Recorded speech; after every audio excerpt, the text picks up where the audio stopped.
Howdy, it's Yo Ujo, and I'm back to talk about this thing that I just learned about called red pilling. Now, in the context in which I am learning this, from what it meant in the Matrix to the red pill being going into the underground Matrix world where they get killed by robots, and the blue pill being staying in what is our world, basically. It is about getting women or women identified people or female or what have you to not be feminists. And that is the only context that I'm learning this in. I'm sure like the vague yet specific thing that was in the Matrix can be like this red pill thing can be used in other scenarios, but this is the scenario that I'm learning it under. Getting women to not be feminists. I don't think that it's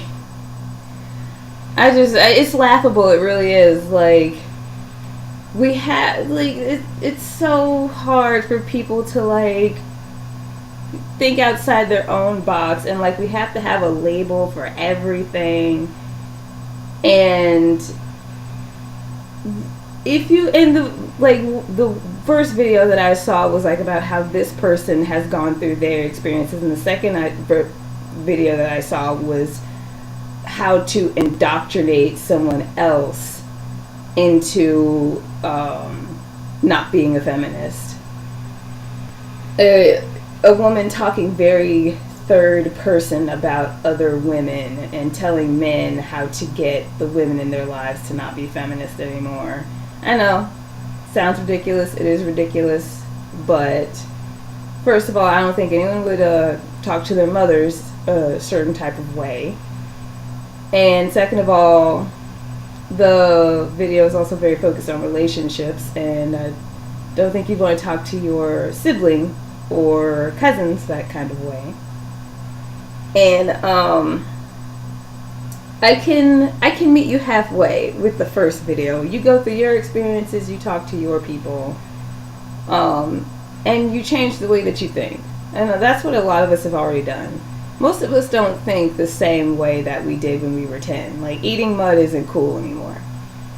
But when it comes to the political climate and our social structure, I can't say trying to make things right with people is the bad thing to do. If it means anything, both these people were, I could tell, from what I could tell, very white presenting, even though they weren't white. And one of them brought up the issue of race, and the other one so much didn't. And to, like, it seems like this red pill thing is going to go along with that diet racism, which is why I bring that up.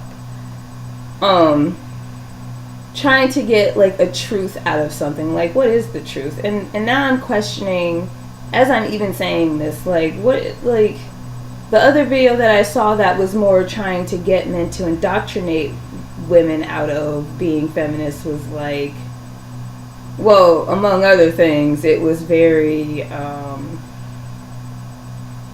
like, talking directly to men to talk directly to women, which of course leaves out same-sex relationships, and I'm sure this person wasn't talking to anyone of color, because, like, I'd like to try to see any average black man try to tell any average black woman what to think, saying that totally in the context of how insulting this video was. I encourage people to do their own research, to learn from their own experiences, and to learn from the experiences of others. Watch the news, read the news articles, and gain your own opinions and thoughts about what's going on around you and where you should stand on it. Don't listen to video A or video B. And the whole red pilling term and idea, that's dumb.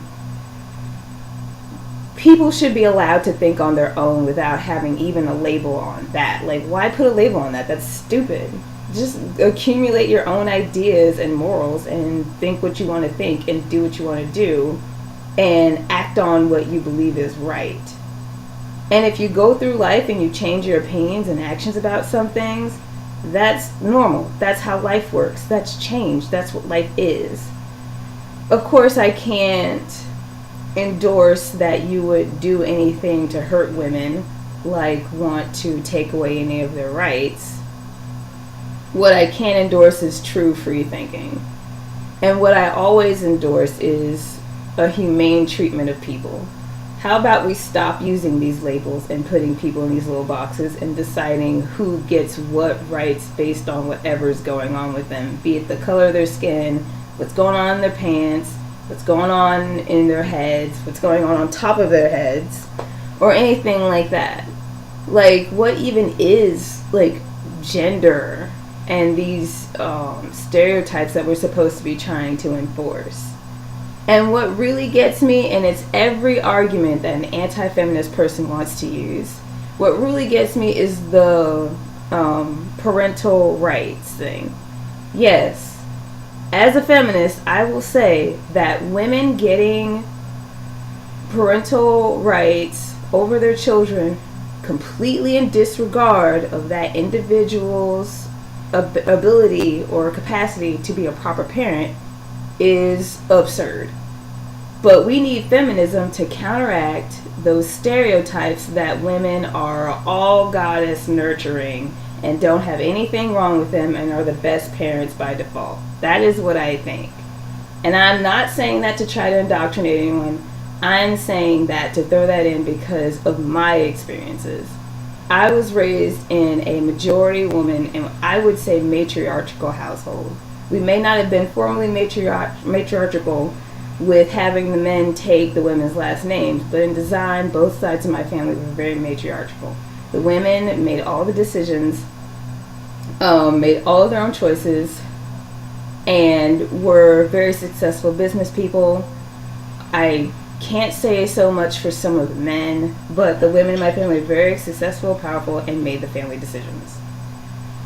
And I know for a fact, being a person that is female, that was raised as a woman, that does not identify as a woman now, that was raised by females that also identify as women, a lot of them shouldn't have been parents for a lot of different reasons. And if it came down to a court case, I wouldn't give any of them custody of their children. But I also wouldn't give the custody to the paternal unit either, because the whole situation's messed up. So don't bother throwing that argument at me because it's not going to work. And I feel like people that try to indoctrinate people either way really leave people with the variety and the diversity of the experiences out. And that is my example of why you should take into account your own experiences and what you hear and what you read and what you see, and the things that also happen to you and how you interpret them now and later.